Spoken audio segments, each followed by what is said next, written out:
ஆண்டவராகிய இயேசு கிறிஸ்துவின் நாமத்தில் மறுபடியும் வாய்ஸ் ஆஃப் காட் சேனலினூடாக தேவனுடைய வார்த்தையை கொண்டு வருவதில் மிகுந்த மகிழ்ச்சி அடைகிறேன். கர்த்தருடைய நாமத்துக்கு மகிமை உண்டாகட்டும். கர்த்தருடைய வார்த்தையை கேளுங்கள், பொறுமையோடு கூட கர்த்தருடைய வார்த்தைக்கு செவி கொடுங்கள், அதன்படி செய்யவும் மறவாதிருங்கள். இன்றைய நாளில் உங்களோடு கூட கர்த்தருடைய வார்த்தையை நான் பேச விரும்புகிறேன். கர்த்தருடைய ஆவியானவர் உங்கள் ஒவ்வொருவரோடும் கூட இடைபடுவார் என்று நான் விசுவாசிக்கின்றேன். 1 தீமோத்தேயின் நிருபம் 1 அதிகாரத்தின் ஒரு சில வசனங்களின் ஊடாக தேவனுடைய வார்த்தையை உங்கள் மத்தியில் கொண்டு வர விரும்புகிறேன். பரிசுத்த வேதாகமத்தை என்னோடு கூட நீங்கள் திருப்பிக் கொள்ளுங்கள். புதிய ஏற்பாட்டில் 2 தீமோத்தேயின் நிருபத்தின் பக்கம் உங்களுடைய சிந்தனையை நான் திருப்பிவிட விரும்புகிறேன். 2 தீமோத்தேயு 1 அதிகாரம் 4, 5 வசனங்களை நான் வாசிக்கிறேன். 2 தீமோத்தேயு 1 அதிகாரம் 4, 5 வசனங்களை நான் வாசிக்கின்றேன். உன்னிலுள்ள மாயமற்ற விசுவாசத்தை நினைவு கூறுகிறதினால் என் முன்னோர்கள் முதற்கொண்டு சுத்த மனச்சாட்சியோடே ஆராதித்து வரும் தேவனை நான் ஸ்தோஸ்தரிக்கிறேன். அந்த விசுவாசம் முந்தி உன் பாட்டியாகிய லோவிசாளுக்குள்ளும் உன் தாயாகிய ஐனிக்கியாளுக்குள்ளும் நிலைத்திருந்தது. அது உனக்குள்ளும் நிலைத்திருக்கிறதென்று நிச்சயித்திருக்கிறேன். பிரியமான தெய்வத்தின் ஜனமே, நாம் சிந்திக்கப் போகின்ற தேவனுடைய வார்த்தையின் தலைப்பு கடத்தற்காரர்கள். பிரியமானவர்களே, கடத்தற்காரர்கள் என்ற வார்த்தையை கேட்டவுடன் சிலவளை நீங்கள் ஆச்சரியப்படலாம். ஆனால் ஒவ்வொரு பெற்றோரும் ஒவ்வொரு கிறிஸ்தவர்களும் ஒரு கடத்தற்காரராக இருக்க வேண்டும் என்பதை இந்த வேத வார்த்தைகள் மிக தெளிவாய் எடுத்து எம்புகின்றன. அப்போஸ்தலனாகிய பவுல் தன்னுடைய தனிப்பட்ட முறையிலே தீமோத்தேயு இளம் ஊழியக்காரனாகிய தீமோத்தேயுவுக்கு எழுதின இந்த 2வது நிருபத்திலே தான் அவர் இந்த வார்த்தைகளை சொல்லுகிறார். தீமோத்தேயுவை குறித்து அவர் சொல்லுகிற வார்த்தைகள் அதுதான் இந்த 4, 5 வசனம்.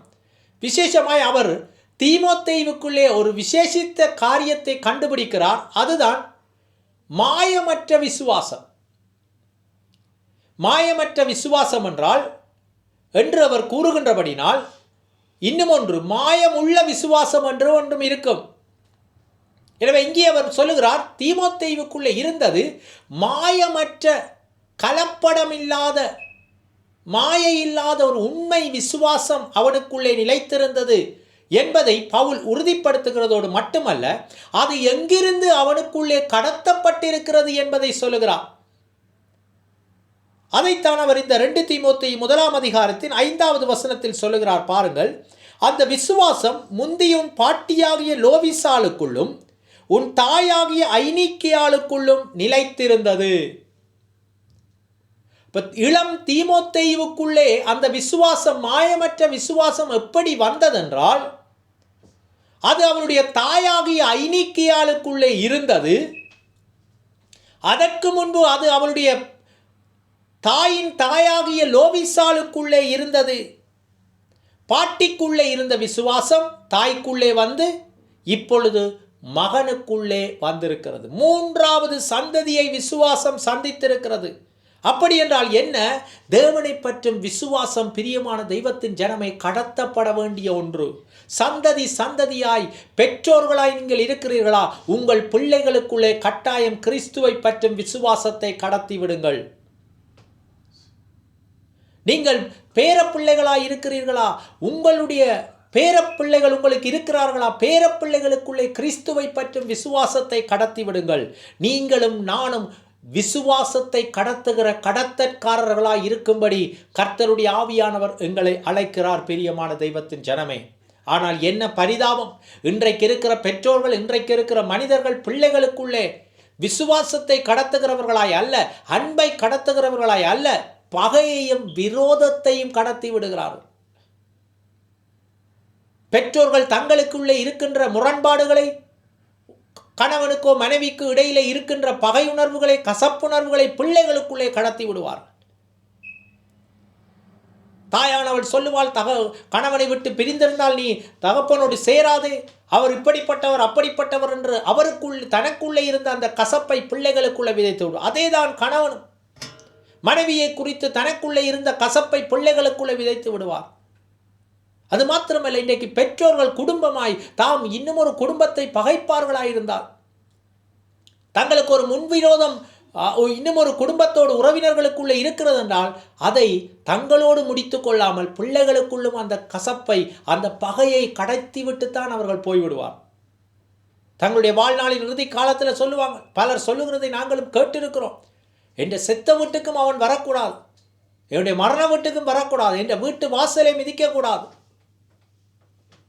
என்று பிள்ளைகளுக்குள்ளே தங்களுடைய பரம்பரை பகையை, கசப்பை கடத்தி விடுகிற பெற்றோர்கள் மத்தியில் பவுல் அப்போஸ்தலன் தீமோத்தேயுவினுடைய பாட்டியையும் தாயையும் அவர் பாராட்டுகிறார்.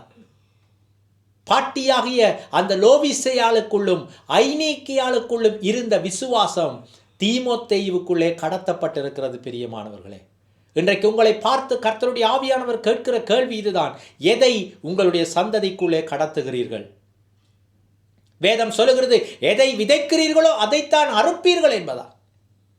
அன்பை உங்களுடைய சந்ததிக்குள்ளே விதைக்கிறீர்களா இருந்தால் அன்பை அறுவடை செய்வீர்கள்.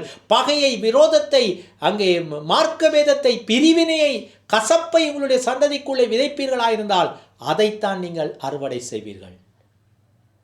பிரியமான தெய்வத்தின் ஜனமே, உங்கள் முன்விரோதங்களையும், உங்கள் பகைகளையும், உங்கள் பரம்பரை கோபதாபங்களையும், உங்கள் சொந்த சுய பிரச்சனைகளையும் உங்கள் பிள்ளைகளுக்குள்ளே, சந்ததிகளுக்குள்ளே கடத்திவிட வேண்டாம்.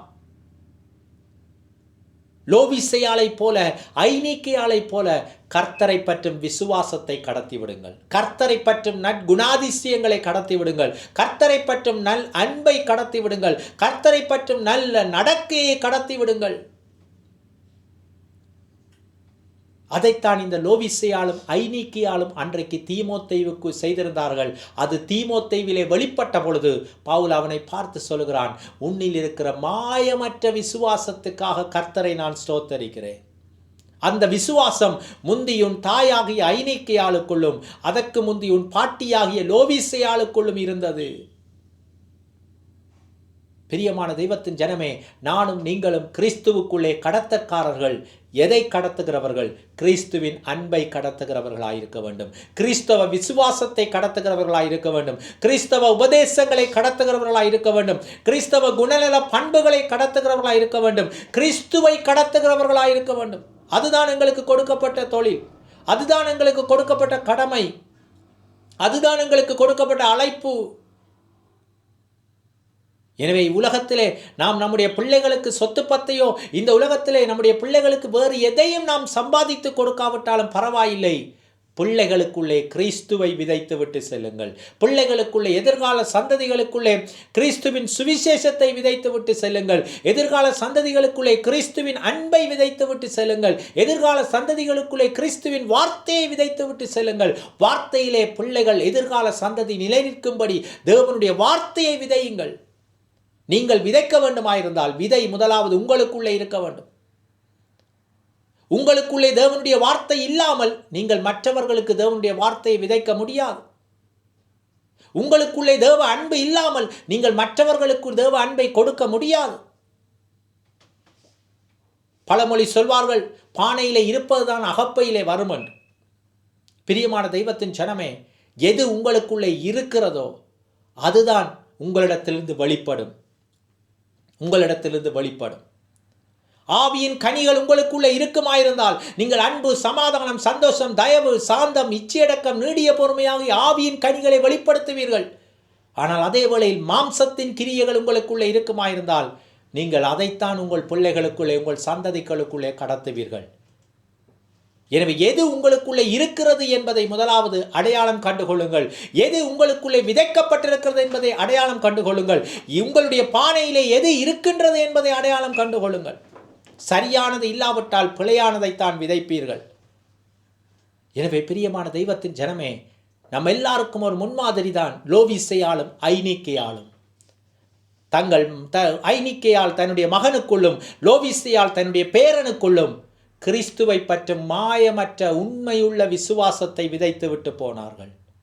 அதனாலே தான் தீமோத்தேயு அன்றைக்கு இளம் ஊழியக்காரனாய் நல் நடத்தையிலும் நற்சாட்சியிலும் கர்த்தருடைய உபதேசத்திலும் அவன் நிலைத்திருந்ததற்கு காரணம் அவனுக்கு அவனுடைய பெற்றோர் கொடுத்த கடத்திய அந்த மாயமற்ற விசுவாசம், அந்த மாயமற்ற விசுவாசம். பிரியமான தெய்வத்தின் ஜனமே, உங்களுடைய பிள்ளைகளுக்குள்ளே, உங்களுடைய குடும்பத்திற்குள்ளே, உங்களுடைய எதிர்கால சந்ததிக்குள்ளே பகையை, விரோதத்தை, மார்க்க பேதத்தை கடத்தாதிருங்கள். அது உங்களோடு முடிந்து விடட்டும். அதை அடுத்த சந்ததிக்கு கொண்டு போக வேண்டாம். அடுத்த சந்ததிக்குள்ளே நம்பிக்கையை, விசுவாசத்தை, அன்பை, உறவை, அந்யோன்யத்தை, ஐக்கியத்தை விதையுங்கள். நல்ல குணாதிசயங்களை விதையுங்கள். அதை விதைப்பதற்கு முன்பதாய் விதைக்கப் போகிற விதையாளிகளாகிய நீங்கள் அப்படிப்பட்ட நற்குணாதிசயங்களால் உங்களை நிரப்புங்கள். ஆவியின் கனிகளால் உங்களை நிரப்புங்கள். நல் நடத்தைகளால் உங்களை நிரப்புங்கள். நல் விசுவாசத்தால் உங்களை நிரப்புங்கள். நற்செயல்களால் உங்களை நிரப்புங்கள். ஏனென்றால் வேதம் சொல்லுகிறது, மரமானது அதன் கனியினால் அறியப்படும். நல்ல கனி கொடாத மரம் எதுவோ அது வெட்டுண்டு அக்கினியிலே போடப்படும் என்று வேதம் எச்சரிக்கின்றது. எனவே நீங்கள் ஒரு நல்ல கனி கொடுக்கிற மரமாய் உங்கள் சந்ததிக்குள்ளே நன்மையை, உங்கள் சந்ததிக்குள்ளே ஆசீர்வாதத்தை, உங்கள் சந்ததிக்குள்ளே அன்பை, உங்கள் சந்ததிக்குள்ளே தேவ விசுவாசத்தை, உங்கள் சந்ததிக்குள்ளே தேவனை பற்றும் பக்தி வைராக்கியத்தை, உங்கள் சந்ததிக்குள்ளே தேவனை பற்றும் சாட்சி பகிர்தலை, உங்கள் சந்ததிக்குள்ளே தேவனை பற்றும் நம்பிக்கையை, விசுவாசத்தை விதைத்து விட்டு செல்லுங்கள். அதுதான் நீங்கள் கர்த்தருக்கு செய்யக்கூடிய ஒரு மிகப்பெரிய ஊழியம், ஒரு மிகப்பெரிய ஆசீர்வாதம். சந்ததி சந்ததியாய் ஜோசுவா சொல்லுகிறது போல, நானும் என் வீட்டாரும் ஓவென்றால் கர்த்தரையே சேவிப்போம் என்று சொன்னது போல கடத்தற்காரர்களாய் மாறுங்கள். உலகத்திற்காக அல்ல, கிறிஸ்துவுக்காக அவருடைய விசுவாசத்தை கடத்துகிற கடத்தற்காரராய் நானும் நீங்களும் மாறுவோம். எங்களுடைய சந்ததி, நானும் என் வீட்டாரும் ஓவென்றால் கர்த்தரையே சேவிப்போம் என்று சொன்னது போல சந்ததி சந்ததியாய் கர்த்தரை சேவிக்கிற ஜனம் எங்களுடைய குடும்பத்தில் எழும்பிக் கொண்டே இருக்கும். அதற்கு நானும் நீங்களும் ஒரு லோவிசையாளாகவும் ஐநீக்கியாளாகவும் மாற வேண்டும். நானும் நீங்களும் ஒரு லோவிசையாளாகவும் ஐநீக்கியாளாகவும் மாறுகின்ற பொழுதுதான் எங்களுடைய சந்ததி தீமோத்தேயுவை போன்ற மாயமற்ற விசுவாசத்தை உடையவர்களை பெற்றெடுக்க முடியும். மாயமற்ற விசுவாசம் உள்ள பிள்ளைகளை பெற்றெடுக்க முடியும். பிரியமான தெய்வத்தின் ஜனமே, கர்த்தருடைய வார்த்தை சொல்லுகிறது போல நானும் நீங்களும் கிறிஸ்துவுக்காய் கடத்தற்காரராய் மாறுவோம். பகையை அல்ல, விரோதத்தை அல்ல, மார்க்க பேதத்தை அல்ல, தீமைகளை அல்ல, தீய பழக்கங்களை அல்ல, தீய நடத்தைகளை அல்ல, நன்மைகளை நம்முடைய சந்ததிக்குள்ளே கடத்துவோம். நல்லவைகளை நம்முடைய சந்ததிகளுக்குள்ளே விதைப்போம். நன்மையானதை விதைப்போம். நன்மையானதையே அறுவடை செய்வோம். கர்த்தர் உங்களை ஆசீர்வதிப்பாராக. கண்களை மூடி நாம் தேவ சமூகத்திலே நாம் ஜெபித்து இந்த வார்த்தைக்கு நேராக எங்களுடைய வாழ்க்கையை அர்ப்பணிக்க போகின்றோம். சிந்தித்து பாருங்கள், இதுவரையும் நீங்கள் எதை எதிர்கால சந்ததிக்குள்ளே கடத்தி இருக்கிறீர்கள்? ஒருவரோடொருவர் இருக்கிற பகையை நீங்கள் கடத்தி இருக்கலாம். குடும்ப பகையை பரம்பரையாய் கடத்துகிறவர்களாய் நீங்கள் இருந்திருக்கலாம். விரோதத்தை, மார்க்க பேதத்தை, பிரிவினையை, தீய பழக்க வழக்கங்களை கடத்துகிறவர்களாயிருக்கலாம். ஆனால் கர்த்தர் இன்றைக்கு உங்களை அழைக்கிறார், கிறிஸ்துவின் விசுவாசத்தை கடத்துகிறவர்களாய் மாறும்படி, ஐநீக்கியாளாக லோவிசையாளாக மாறும்படி கர்த்தர் அழைக்கிறார். ஐநீக்கியாளாக லோவிசையாளாக தீமோத்தேயுக்களை உருவாக்கும்படி கர்த்தர் அழைக்கிறார். ஐநீக்கியாளையும் லோவிசையாளையும் போல மாயமற்ற தீமோத்தேயுக்களை பெற்றெடுக்கிற தாய்மாராய், தகப்பன்மாராய் கர்த்தர் உங்களை அழைக்கிறார். அந்த அழைப்பு உங்களுக்கானதும் எனக்கானது மட்டும்தான். எங்கள் சந்ததிக்குள்ளே நாம் கிறிஸ்தவ விசுவாசத்தை கடத்துவோம், கிறிஸ்துவின் வார்த்தைகளை கடத்துவோம், கிறிஸ்துவின் அன்பை கடத்துவோம், கிறிஸ்துவின் சத்தியத்தை கடத்துவோம், கிறிஸ்துவையே கடத்துவோம், கிறிஸ்துவையே கடத்துவோம். பவுல் அப்போஸ்தலன் அழகாக சொல்லுகிறார், நாங்கள் கிறிஸ்துவின் மரணத்தை சுமந்து திரிகிறோம் என்பதாய்.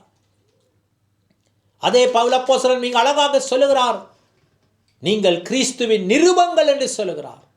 அதே பவுல் அப்போஸ்தலன் மிக அழகாக சொல்லுகிறார், நீங்கள் கிறிஸ்துவின் நற்கந்தங்கள் என்று சொல்லுகிறார். கிறிஸ்துவின் வாசனை வீசுகிற நற்கந்தங்களாய் நம்முடைய குடும்பத்தில், உறவுகள் மத்தியில், நம்முடைய சமுதாயத்தில், தேசத்தில் நாம் ஒளிருவோம். நம்மால் அநேக தீமோத்தேயுக்கள் உருவாகட்டும். நம்மால் அநேக மாயமற்ற விசுவாசத்தை கொண்ட மக்கள் உருவாக்கப்படட்டும். நாம் ஒரு ஐநீக்கியாளாய், லோவிசையாளாய் மாறும்படி நம்மை அர்ப்பணிப்போம். அன்பின் பரலோக தந்தையை, இந்த நல்ல வேளைக்காக உம்மை நாங்கள் துதிக்கிறோம். கர்த்தாவே, அன்றைக்கு ஒரு தீமோத்தேயு உருவாக்கப்பட்டான். அந்த உருவாக்கம் ஆண்டவரே அவள் பாட்டியாகிய லோவிசையாளுக்குள்ளும் தாயாகிய ஐனிக்கையாளுக்குள்ளும் எது இருந்ததோ அது தீமோத்தேயுக்குள்ளே கடந்து வந்தது. கர்த்தாவே, இன்றைக்கு எங்களிடத்தில் எது இருக்கிறது என்று எங்களை நாங்கள் ஆராய்ந்து பார்க்கிறோம். தீமை இருக்கிறதா, பொல்லாப்பு இருக்கிறதா, பகை இருக்கிறதா, கசப்பு இருக்கிறதா, விரோதம் இருக்கிறதா? அது இருக்குமாயிருந்தால் எங்களால் ஒருபோதும் அன்பை விதைக்கவே முடியாது. எங்களால் ஒருபோதும் விசுவாசத்தை கடத்தவே முடியாது. எங்களால் ஒருபோதும் நன்மையை கொண்டு போகவே முடியாது. முதலாவது அவைகளை எங்களை விட்டு அகற்றி உம்முடைய ஆவியின் கனிகளால் எங்களை நிரப்ப எங்களுக்கு உதவி செய்யும். மாம்சத்தின் கிரியைகள் என்று சொல்லப்படுகிற 17 விதமான கிரியைகள் நம்மை விட்டு அகன்று போய் ஆவியின் கனிகள் எங்களை ஆட்கொள்ளட்டும். அவைகள் எங்களுடைய இருதயத்திலிருந்து ஆண்டவர் எங்கள் சந்ததிகளுக்குள்ளே, எங்கள் நடத்தையில், எங்கள் பேச்சில், எங்கள் செயலில் வெளிப்பட்டு போகட்டும். ஆண்டவர், இந்த வார்த்தையை கேட்கிற ஒவ்வொரு ஜனங்களுக்காக நான் ஜெபிக்கிறேன். கர்த்தாவை, வருமனே ஆண்டவரை இந்த வார்த்தையை கேட்பதோடு மட்டுமல்ல, இவர்களும் ஒரு ஐனிக்கையாளாய் லோவிசியாளாய் மாறட்டும். தங்கள் சந்ததிகளுக்குள்ளே அன்பையும் சமாதானத்தையும் ஆண்டவரை விசுவாசத்தையும் கிறிஸ்துவின் ஆண்டவரை சுவிசேஷத்தையும் விதைக்கிற கடத்துகிற ஒரு கடத்தற்காரர்களாய் மாறட்டும். உம்முடைய சமூகத்திலே வார்த்தையை கேட்ட ஒவ்வொருவருக்காக நன்றி சொல்லி அவர்களையும் ஆசீர்வதித்து சகல துதியும் கனமும் மகிமையும் உமக்கு செலுத்தி ஜெபம் பண்ணி நிற்கிறோம் நல்ல பிதாவே. ஆமேன், ஆமேன், ஆமேன். நன்றி. கர்த்தர் உங்களை ஒவ்வொருவரையும் ஆசீர்வதிப்பாராக. மீண்டும் ஒரு தேவனுடைய செய்தியில் உங்களை சந்திக்கும் வரை கர்த்தருடைய சமாதானம், தேவ கிருபை உங்கள் அனைவரோடும் கூட இருக்கட்டும். God bless you.